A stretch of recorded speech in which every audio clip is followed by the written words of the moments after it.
is Glenda Sue Carver. I've lived here in this particular area about a year now. Last August, I think I moved here. I came from Los Angeles. They're about 50 miles south of La Junta. I lived there for about 7 years, and it was quite hot. The wind blew a lot, and I thought I'd find me somewhere a little cooler. This is our 7th summer here. Previously, we were in Thornton for a while. We had a house there in Thornton. Before that, I had spent the past 18 years working in the Vail area as a new construction plumber. Ill health really forced my hand to come back down to the metro area. The inexpensive land and the fact of just being away from the city. Just don't like city living. Never have. Let's just start. I've been here 5 years. And what's your name? I'm Scott Paddock. Okay, I'm a service-connected disabled veteran. That could work, but not very efficiently. With the metal that's in me, it's like getting hit with an ice pick, and it'll bend double you over. Okay, and if you do that on any kind of construction job and they see you, you won't be there the next day. You're a liability. You can get hurt or hurt somebody. Mm-hmm. So it's been a rough old life. 37 years of that. Married for 13 years, and then that life cratered in 2000. And hit the road. And every day I'd wake up in another place, didn't know where I was, I'm out of gas, out of food, out of tobacco, and all that. Right? God's real, He cares, and man, is He good. God is good. Anyway, He told me that He was going to send me northwest into Colorado, and He did.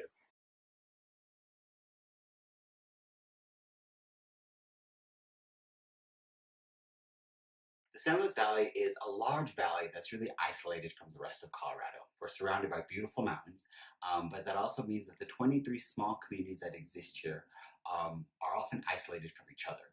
Those 23 communities have a population of about 46,000 people, and we're spread out about an area about the size of Massachusetts. So that means that there's less than 6 people per square mile here. Those who don't have a vehicle are often left without. Many of our services here at Puente are concentrated in and around the Alamosa area, but we understand that the need exists far beyond just Alamosa. They choose to live this way mostly because the land is inexpensive and they can afford to live out there. You don't get out too often when you kind of in an area like this. It's just about 4 miles down to the little market.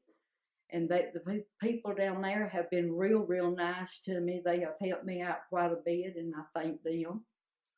The conditions are tough. The summers are very nice, but the winters can be so windy and cold and long. And you have to learn to live with the conditions, not against it.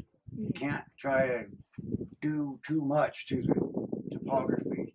It's okay to grow crops and build some buildings, but if you try to do too much, and in addition to that, it's the people. You need to be able to get along with at least a certain amount of people so that you can have help when you need it, because you will need it eventually. Everywhere there's been thieves, drug dealers,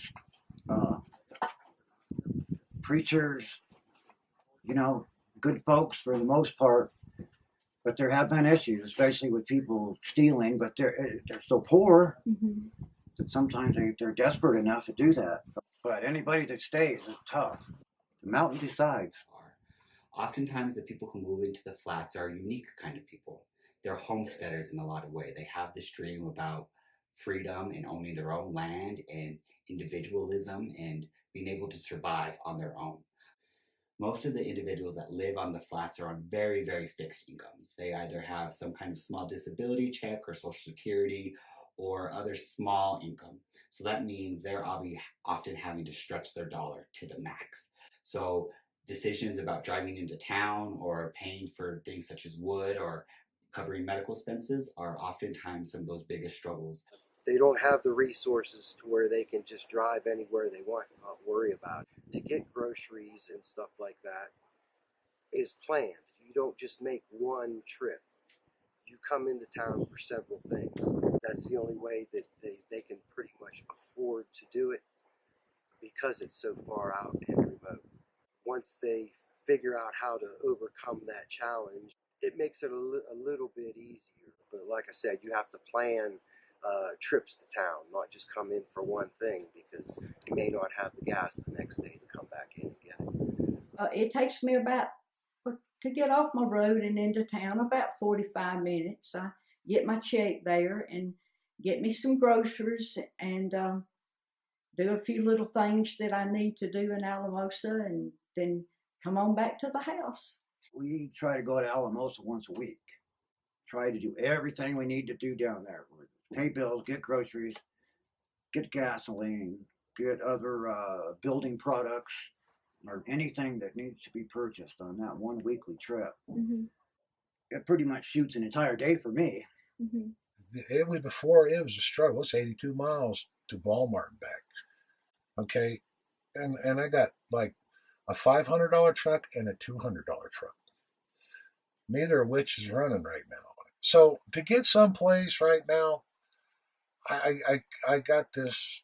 I've been working on putting a snowplow from one truck to another for a neighbor, and I get the old wore out truck. It's stuck in forward. It's got 4 forward gears. That's the only thing that would possibly take me to town right now. We get up and we always have a hearty breakfast, and then there's chores, water chores. Water can take up a fair amount of time with flushing toilets, doing dishes, cooking, cleaning up as well as possible. Then I try to work on this place. Often I take a couple hours in the afternoon to go out to the reservoir and fish for a couple hours, maybe catch some supper. And nights usually end pretty early. You know, I have solar and I have a generator for watching TV, but I rarely watch much. We read a lot. So, breakfast, not usually lunch, because everybody's off doing something, and then a good dinner, and the night ends pretty early. Much of each day, or part of each day, or each week is spent helping other people. Mm-hmm. You know, because people always are needing something, asking for something. I'm a retired plumber, and I don't charge people for small repair jobs, so they know it. But maybe a month later, they'll show up with something I need. The best time for me is wintertime. So nobody can get here, and I don't have to go anywhere. With ADHD and sleep apnea and pain and losing this leg, and if they don't surgery on this right hand, I won't be able to use it shortly. With all these things going on physically, it's nice not to be pressed. Then I can focus. And if I want to study until 4:30 in the morning and go to sleep until 6 and get up and do it again, or 10 or whatever, I don't worry about it. I don't worry about it. Whatever that clock up there says is fine. It just whatever, change all at once.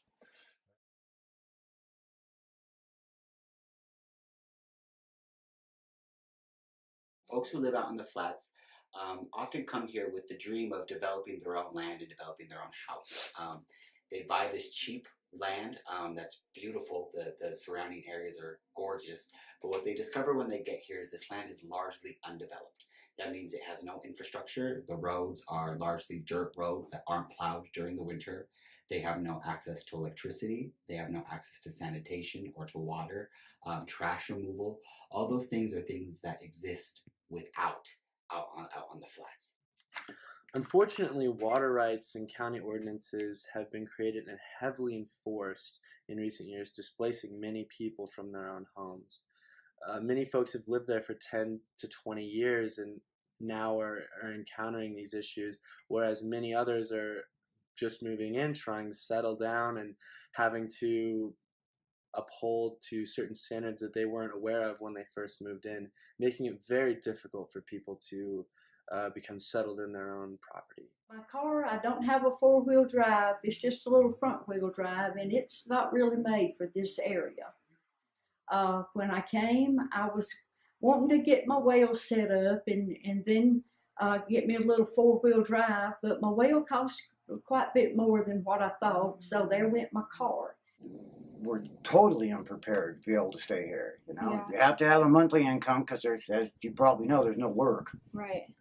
And you have to have an inside area to do it. You can't come in a camper and throw a handful of seeds out on the ground and think you're going to reap this great big crop, because as you can see, what grows here is what grows here. or potatoes, barley, alfalfa.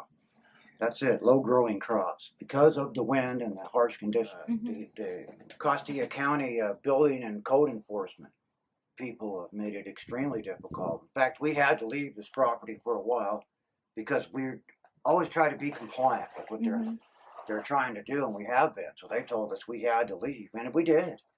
We boarded it up and left until we could get some more money to come down and get the sewer and septic. They had me in court for 4 times for land use violations, and the 5th time they actually put me in jail. What were the violations? Not having a sewer and septic, not having 600 square feet, not having the approved cistern. They won't approve these big plastic containers anymore. They want a concrete or a well. Regulations are great. The state regulations are fantastic. Okay, unless you're using those to keep people out. Okay, then they do stupid crap like come up with these expensive systems with all these infiltrators in them and soil samples and engineers, whatever. They're just trying to make it expensive. I'm not Rambo. I'm not G.I. Joe. I'm just some nut that wants to feed your squirrels and live in the mountains and be left the hell alone.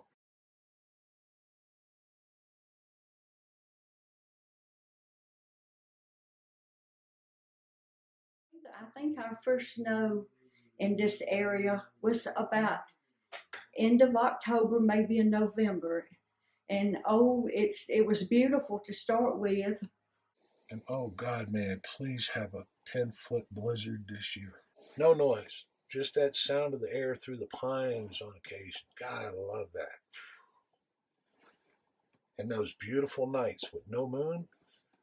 Man, there is not a place in that sky that does not have a star. It's like a blanket, man. It's amazing. The winter was so cold, I was like snowed in. I didn't really know anybody, and I wasn't really prepared because I didn't know it was going to get this cold. We had about 3 feet of snow on the top, iced in like an igloo. Last year they were plowing 1 lane of a 2-lane road with 10-foot snowdrifts on each side. That was even if you could make it to the main road to go through the snow tunnels. I was shut in for several months. I was running short of food, and it was getting pretty bad. For the wintertime, too, you best have 2 cars, just in case. Because you may need to get to the store. You may need to get to the doctor. You may need to get water. You can't, if you can't, and cars break down. One of my people, he was burning down the inside of his barn before I got this job, before I knew about him. It was quite an ordeal. I'm 70 years old and never quite went through anything like that before. I was told that it got cold here, but I wasn't really expecting quite that much.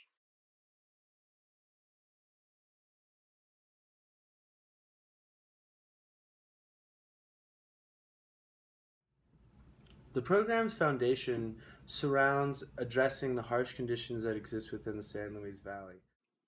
The winter had gotten so bad, and I was wondering if maybe if I need to just put the place up for sale, because I didn't know if I could. When you get old, it's hard to endure that cold. So a lady, she could call on the phone and said, could she come look at the property? And she asked me, why did I want to leave? And I said, because of the cold. It was very cold. And she said, well, I know a man, his name is Matt, and he works for this organization that helps you supply with wood. She said, Matt is a very nice gentleman, and said he will get you wood where you won't get cold anymore, Miss Sue.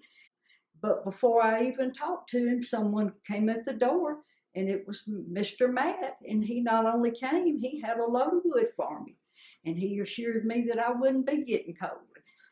Robert Lockwood was really the first to make the connections throughout the Rio Grande Flats, the Iraqi Flats, and other parts of the San Luis Valley.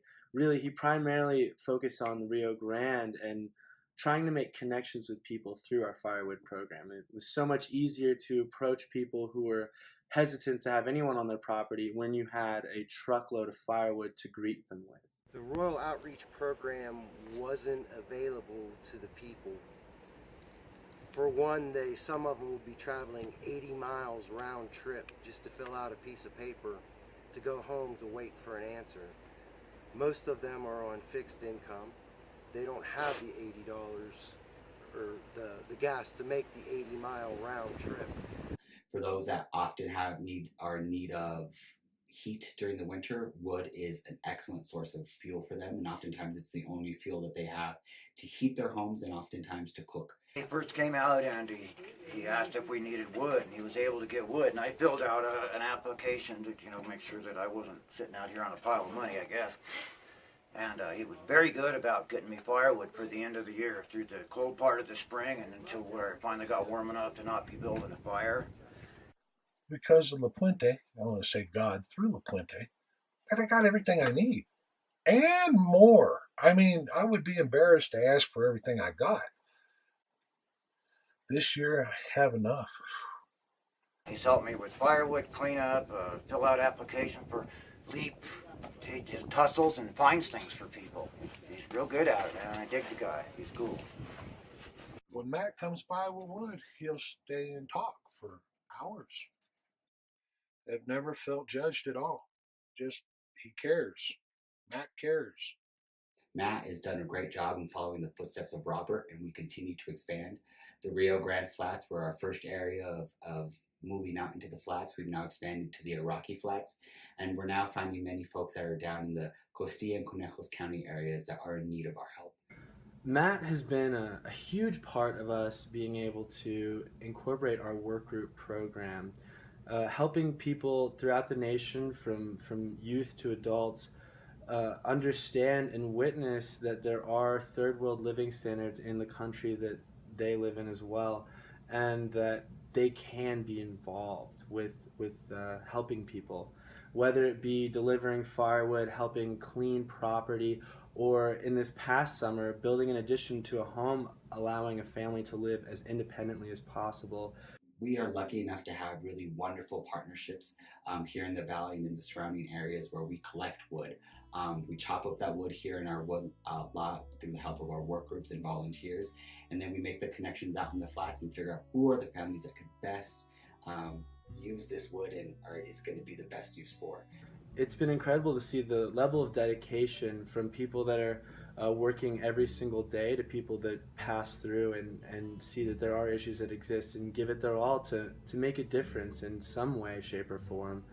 The Rural Outreach Program has helped people move forward with their lives, and thanks to our work groups, we've been able to do so much more with it, and we're happy to see what will happen with the future. What we've discovered with Rural Outreach is that it's a program that is really based on understanding who our clients are. So when we go out into the flats and we reach out to these people, we want to make sure that we're holding that dignity intact for them and respecting the life that they have chosen to live. We also understand with dignity, none of those people have to suffer. They should be able to live in the home the way they want to and under their circumstances, but they should be able to heat their homes. They should be able to have enough food to live. They should have access to medical care. So Rural Outreach Initiative is really designed to start to handle all those issues. If you have a question or a need, or if I find somebody else with a need, he's been great, and I've recommended many people to La Puente. I think that Matt and the place in town do a great job of helping people, giving people what they need when they need it. La Puente and the folks that I've met there, and the Volunteers of America, 2 different crews now I've met. Man, what good-hearted people. They don't try to belittle you or step on your head, how big I am and how little you are type thing. None of that. They're actually persons that are just great people, and they talk to you eye to eye. You know, I've had more tears of relief, tears of joy, thankfulness from La Puente and all the good folks that work there, or the folks that do good work that work there. Kind of like a breath of fresh air after having you hold your breath for a couple of minutes, but way better than that. Anyway, that's what I know about that. I just wouldn't have believed it.